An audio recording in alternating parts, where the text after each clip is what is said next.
What I love telling people about Vehicle for Good is that majority of people are coming in because of the car. That's how we're getting most people, right? They want a chance to win something, but they're feeling good about it because it's going towards a good cause. So we're actually getting, I think, over time, more and more people that are staying engaged and want to participate in the next one. We're getting a lot more people that are showing up each time now versus just one and done, because they're like, you know what? Someone's going to win it. It could be me. But at the end of the day, my money's not being thrown away. It's being used for good. And people will benefit. There'll be a nonprofit that's doing some good in the world that will walk away with a check because I was participating.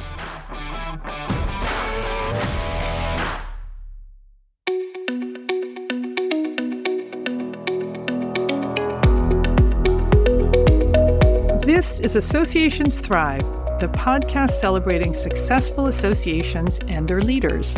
I'm your host, Joanna Pineda, CEO and Chief Troublemaker at Matrix Group International. Listen in as top association executives tell all, revealing the creative and innovative ways they're increasing membership, generating revenue, nurturing engagement, and reimagining their organizations. By the way, if you've launched a new initiative, created new member services, or updated your governance structure and are seeing great results, I want to hear your story, and so do my listeners. I'd love to have you as a guest.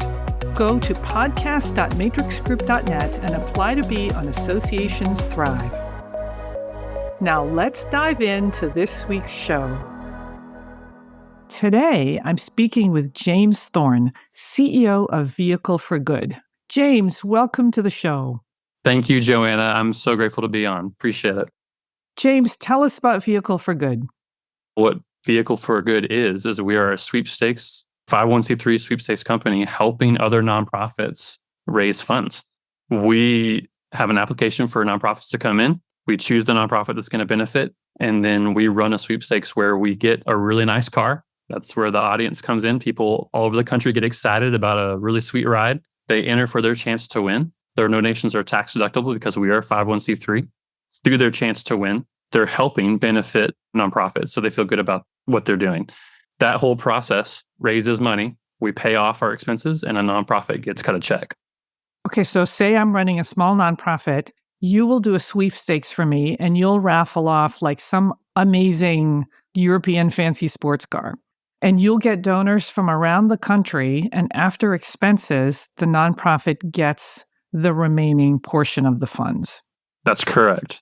We are buying cars, and it's considered a sweepstakes. A raffle is actually considered gambling, and ours is not. Okay. And people all over the country can enter to win. They donate money, anywhere from $10 to $150 or more. They get entries in that sweepstakes. And then at the very end of the sweepstakes, we close it out. Our electronic drawing system through another company does the drawing. We get a name. I call a winner. And then after that process is over, we see how much money we have left after we've spent on marketing in the vehicle. And the rest of that money goes to the nonprofit involved. So, James, how do you pick the nonprofits that you work with? Because you said that there were these small nonprofits that had gotten turned down by another firm, and you said, I'm going to do something different. So what kind of nonprofits do you work with, and how do you pick them? So we got our 501c3 through the IRS to only work with nonprofits that can't afford professional marketing and fundraising. We had to lay out our own bylaws and terms for what that meant. And through our experience working with smaller groups over the past 5 years, we set a couple guidelines that give some parameters based on an example. If you don't spend more than $100,000 a year in fundraising or marketing, if you don't have anyone on your team that is full-time with the title fundraising, marketing, developer, as long as you don't have someone on your team that's full-time. And we've got a couple other things in there. That helps us at least create a baseline for someone to come in. They fill out an application, and then our board goes through those applications. And we're only a couple years old, so we are working mainly with people that we have worked with in the past because we already know and trust them, right? We know the money's going to a good place. We know how it's being used. And that's what we're looking for in these applications too. So that then sets up an interview to talk through the process. And once we pick someone as a beneficiary, they don't have to do anything. There's nothing that they have to pay. There's nothing that they have to do. If they want to help create awareness and promote, which most do, they can. Outside of that, they're just the beneficiary. They're the ones that we promote that the sweepstakes is going towards. And at the end, they receive a check. So, James, give us examples of the organizations that you've benefited.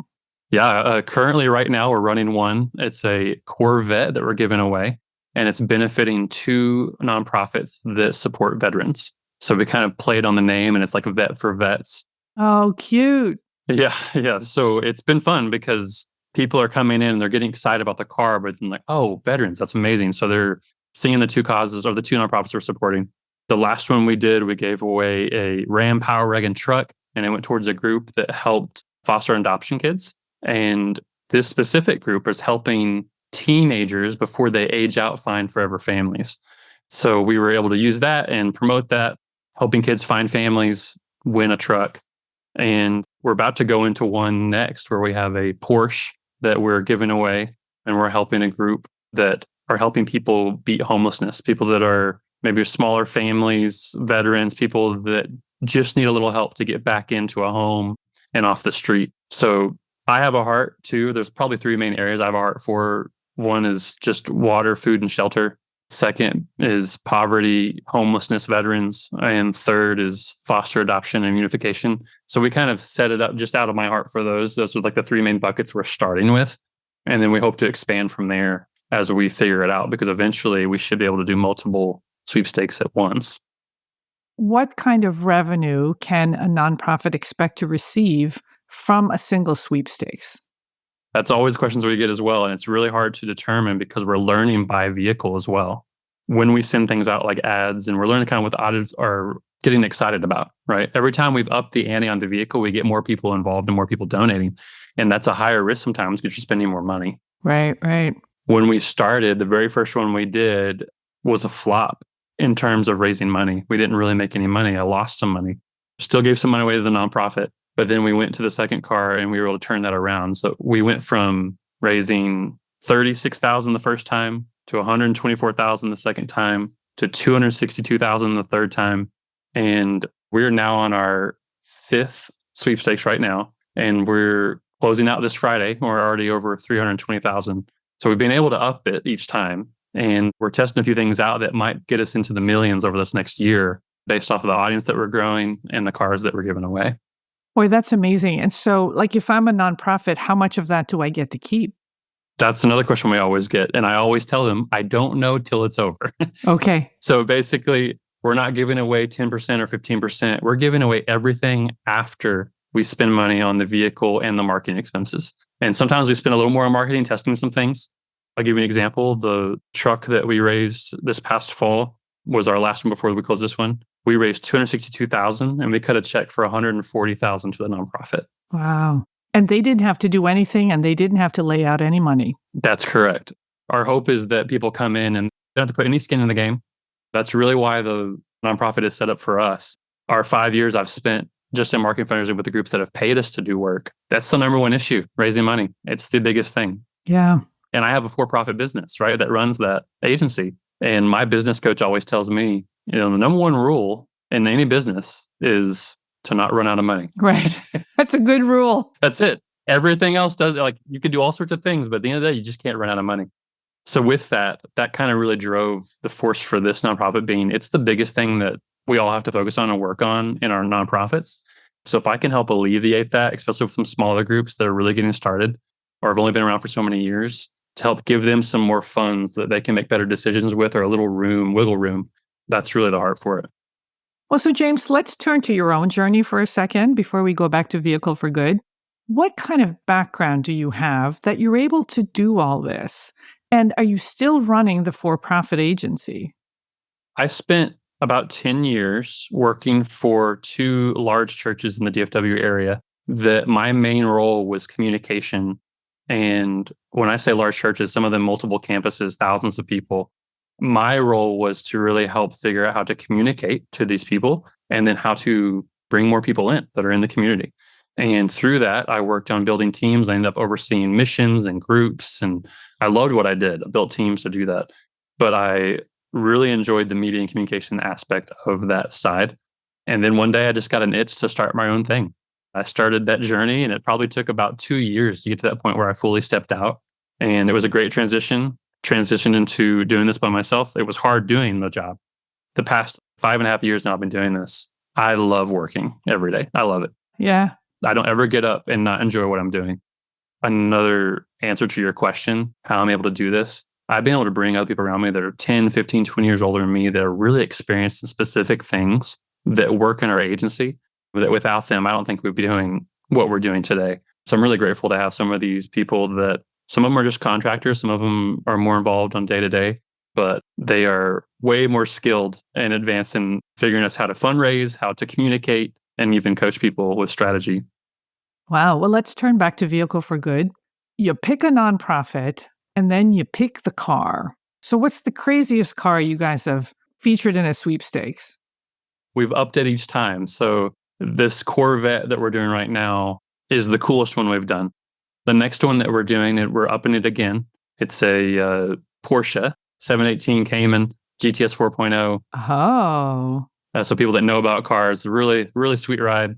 And then this fall, we're launching through a partnership, a classic Ford Bronco, 1974. It's been restored, modified, really cool car, but it's up in the ante again. It costs more. Yeah. But we know there's more excitement behind it. So we're trying to balance that to where we've gone to probably our max spin on a car, or maybe there isn't one. I don't know. But yeah, to answer your question, it's hard because I think we're in the middle of still figuring that out. Yeah. Well, it sounds like you're experimenting with ways to get the word out. So let's transition to that. Like in order to raise $300,000, you need a lot of people donating, right? Correct. And so how do you get the word out? And is it your list and your social, or are you also relying on the network of the nonprofit? So when you mentioned a lot of people to donate, the average donations for most people for a nonprofit, I think is around $50 to $60 total. It's the same for us. It's really incredible. Each time we've done it, it's been around $50 to $60 average donation. And for this current one, we're already at 6,400 people that have come in. Wow. So we are doing that through creating partnerships and getting in influencers to work with. And we are building our own list. We're figuring out ads on Meta like Facebook and Instagram. We're figuring that out. That's growing each time we do it. But the only way we've been able to really get to where we are today are those partnerships and working with influencers. Okay, so let's dive into that. So what does a partnership look like? From my perspective, you're really trying to create a mutual benefiting agreement between you and another company or you and another organization that has either some sort of following or resource, or a lot of nonprofits that are probably listening to your podcast, they're going out sometimes and getting sponsorships for a gala or sponsorships for an event, right? It's the same type process, but we are actually looking for people that have a big audience and following outside of just money. So our current partnership we have with CarPro out of Houston, Texas, they came on board, they tested us with the sweepstakes, and now they've signed up to promote 3 cars a year for the next 3 years. And they have a radio show that's syndicated all across the US. So they're promoting the sweepstakes. They're making a percentage of what they bring in because we can track all of it. And I'm not having to pay anything up out front. I just pay based off of what they bring in. And it's been a great setup for us because we're not out any money until they bring it in. And we're always the higher percentage. Now, gaining that partnership is another thing, right? And that's hard to do, which I think anyone would attest to with raising money and big donations. It's taken time, meeting after meeting, talking with different people over organizations, CEOs, business leaders, and you make a connection and you network and you ask for more connections. And eventually I came across Tom Haynes at CarPro. Sure enough, we hit it off. Took probably about 4 or 5 months of conversation and we launched the sweepstakes. So that's been one of our most benefiting partnerships. And what does that look like? They talk about the sweepstakes, they do a video, they put it on social. What does that partnership look like? Yeah, I actually would have thought we'd be on the radio, honestly. Yeah. We were working a lot on social media. That's where my agency works. We've never done radio work. Just so happened to fall into place where it worked out both sides. But they are talking about it on the radio. They're putting ads out on the radio that's also syndicated in different stations. And they're telling them to go to carpro.com, right? So they're saying, go carpro.com, join the sweepstakes, enter in and win this vehicle. They're talking about it. They have a talk show every Saturday as well where people jump on the phone and they're talking to people and they'll also just talk about it then. On their website, they have a top header bar on their website, and then they send out emails, and they've built an email list. There are now over 100,000 people on the email list that are pretty engaged. From their website and their email list, they've got a link that is trackable from our end. So when someone goes to the website, listen on the radio, or they get an email and they click it, then it's automatically tracked on our site. It goes to our site, they engage, they donate, they participate, and it shows on our back end what has come in through their link. So they can also see what they've brought in and what they're going to make from it. James, that is fascinating. So it's a completely different type of sponsorship. It's really affiliate marketing or influencer marketing. So CarPro is one partner. That's right. But on the website, you also have individual influencers that you work with. So tell us about that. Yeah. Yeah, you're right. The same affiliate link is the same thing we're doing with influencers. And the only difference is, I think, outside of partnership with an influencer, is that it's one person that has really worked hard to build an audience, and everyone's following that one likeness, that one face, right? That one person. And if you're able to connect to them and create some sort of mutual agreement as well, where they can benefit from it, they're doing the same thing. They're maybe posting a video, or they're sharing some posts or stories, and they're putting that link on there or directing people to that link from their bio to be able to be trackable. And we've seen influencers that have brought in $30,000 to $40,000 with posting one video, and that's all they had to do. Oh my God. So this is working. It does work. Now, the time it takes to build those relationships is the hard part. But once you have them and they want to keep engaging, then it's just a matter of, do they fit with the cause? Do they fit with the car, right? What's their motivation and promotion?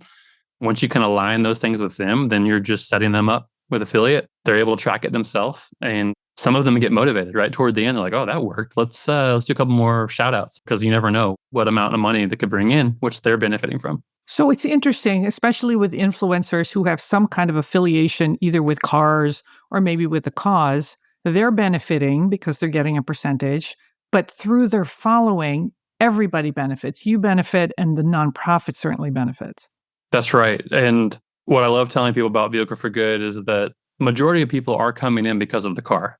Ah, okay. That's how we're getting most people, right? They want a chance to win something, but they're feeling good about it because it's going towards a good cause. So we're actually getting, I think, over time, more and more people that are staying engaged and want to participate in the next one. Ah. We're getting a lot more people that are showing up each time now versus just one and done, because they're like, you know what? Someone's going to win it. It could be me. Right. But at the end of the day, my money's not being thrown away. It's being used for good.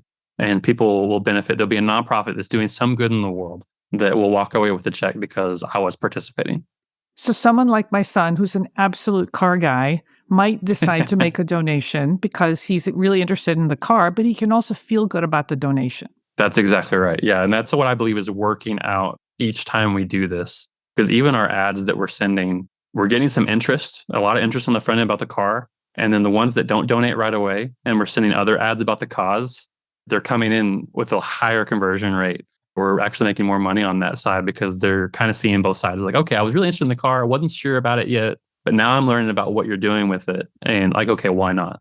Sure. Instead of $50 to maybe get a chance to win a car, I'll give $100, $150 because it's a tax deductible contribution to the nonprofit. Exactly. And us being a 501c3, how it's set up through sweepstakes, you get a tax break just from donating through Vehicle for Good. And that's also a great incentive for people that are already planning on donating money. Right. Right. That they have some extra resources and they need to offload some of that cash, where, great, why not put in a chance to win something big and still give back? James, it sounds like there are some very powerful lessons here for nonprofits about non-traditional fundraising, but also about influence marketing, which I think a lot of organizations are very new to or reluctant to really dive into. So what's the lesson here? That's great that you make that point. I have a lot of conversations with nonprofit leaders that really do want to try new things, right? I think a lot of people just jump on whatever bandwagon, new thing that comes out. Let's try it, right? But I think the lesson is really the things that you're doing could be working. When you say non-traditional ways to fundraise, that's what I say a lot. What are ways you can do that are non-traditional, things that maybe you've always done and that you kind of change or just experience some new ways to do it? Because things are changing, times are changing, technology's changing. I'm not saying that you need to do away with things that have worked in the past. I think that you can bolster, improve, or tweak what you've done to make more room for yourself. And even some of our digital strategy we've done with groups have allowed nonprofits to not have to focus so much on the energy it takes to pull off an event as much as let's set it up and repeat itself through technology. And once it starts working, then you kind of a snowball effect. So yeah, to your point, I think the lesson is just be open to what is out there. Not saying you have to get on TikTok. Not saying you have to go, set up an Instagram account today. I'm saying there are things out there that other people might be already doing that you can join in with them, like Vehicle for Good or other organizations. Do you have a tip for working with influencers? Yes. I would say be very, very focused on what matters to them and be hyper focused on making sure they know how they're benefiting and that they are number one priority in the process. And I don't say that for that even to come across in a weird way for people that are influencers. I worked with them. They've worked really, really hard to get to where they're at. And they've spent years and years and years. Some people love to be like, oh, it'd be nice to be an influencer, overnight success. And the reality is they've worked years, sometimes decades to get to this point of a constant grind that most people just aren't willing to do. So to them, it is very personal. What they've built is really personal. Because literally their name is on the line. That's correct. It is very personal to them. And I have crossed some lines that I learned from in that process that I didn't even realize. Because it maybe wasn't as important to me, or realizing, oh yeah, this is your livelihood. This is how you make money. And if this is disrupted, you don't make money anymore. Right. And some of them making really good money. And it's just scary for them because they can't even believe they got into this point. Right? They're like, wow, I can't believe I'm here. They're making all this really good money. But this fear of it could all be taken away tomorrow. It could all just go away because Facebook decides to change an algorithm or the government decides to shut down TikTok, right? At any moment, it could be taken away. So I think just be really cautious and aware of what they've built and how they benefit through it.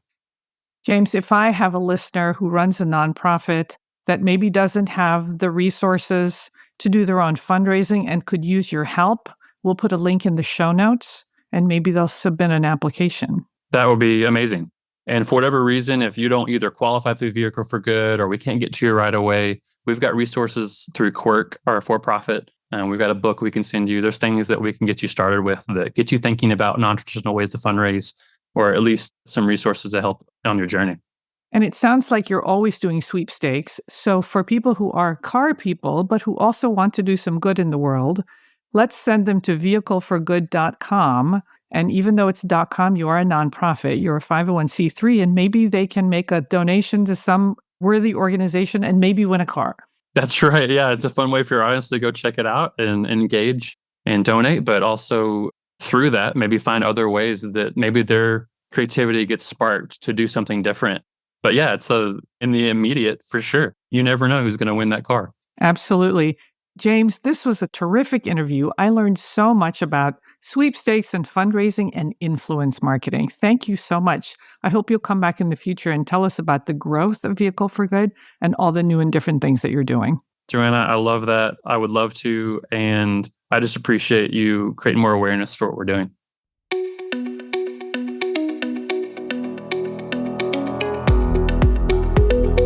Thanks for listening to Associations Thrive. We're so glad to have you here. You know, my personal mission and the mission of my company, Matrix Group International, is to help associations and nonprofits increase membership, generate revenue, and thrive in the digital space. I want to hear stories of how your organization is thriving in today's challenging landscape. Please apply to be on my show by going to podcast.matrixgroup.net. By the way, do you need help with a digital initiative? Maybe it's a website redesign, a new membership database, or a hybrid meeting that you're planning. I'd love to connect with you. Please visit the Matrix Group website at matrixgroup.net. Thanks again for listening to this week's episode of Associations Thrive. Don't forget to subscribe to the show, leave a 5-star rating, post a comment, and share it with your colleagues and friends. Bye!